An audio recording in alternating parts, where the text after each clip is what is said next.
Yaa'ii hooggantoota gamtaa Afrikaa 39ffaaf qophii gahaan taasifamuu ministeera dhimma alaa beeksiseera. Dubbii himaa ministeera dhimma alaa ambaasaadar Nabiyaat Geetaachoon miidiyaaleef ibsa kennaniin yaa'icha keessummeessuuf qophiin qabiyyee fi loojistikii gahaan taasifamuu ibsaniiru. Yaa'ichi dhimmoota siyaasaa fi dinagdee Itoophiyaa akkaan beeksisuuf gumaacha olaanaa qabaachuu kaasuun milkaa'inni Itoophiyaan galmeessitee akka muuxannootti kan dhiyaatu ta'uu dubbatan.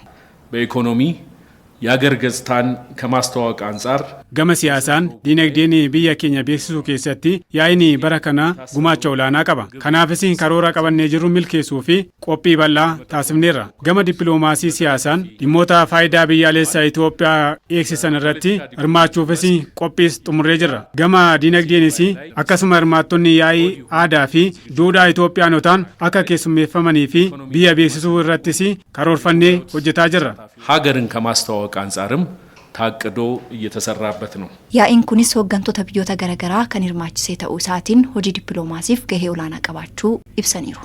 በጉባኤው ወቅት እንግዲህ አንዱ ትሩፋት yeroo yaa'ini gaggeeffamu faayidaan argamu yaa'ii hooggantoota biyyoota Afrikaa hedduu kan hirmaachisu ta'uu isaati. Hooggantoota biyyoota bakka tokkotti argachuun dippiloomaasii keenyaa fi gumaacha olaanaa qaba. Mariin gamlamee gaggeessuu fi gahee qaba waan ta'eef kunis faayidaa biyya keenyaa fi waltajjii guddaadha jennee fudhanna. የራሳችንን ብሔራዊ ጥቅም ለማራመጃ አንዱ ትልቁ መድረክ አድርገን ነው የምንወስደው።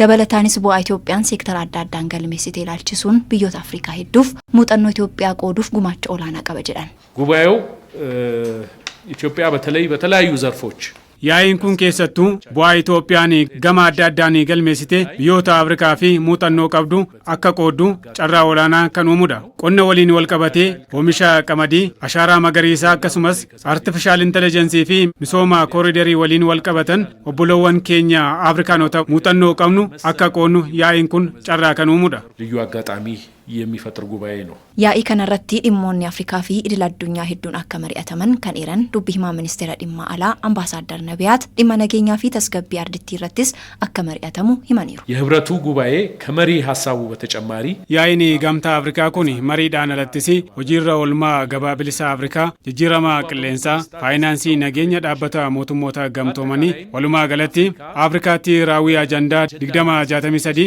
irratti akkasumas nageenyaa fi tasgabbii ardii Afrikaa irratti bal'inaanii kan irratti mari'atamu ta'a. በአህጉሪቱ ሰላምና ጸጥታ ጉዳዮችም ዙሪያ በስፋት የሚመከርበት ነው የሚሆነው።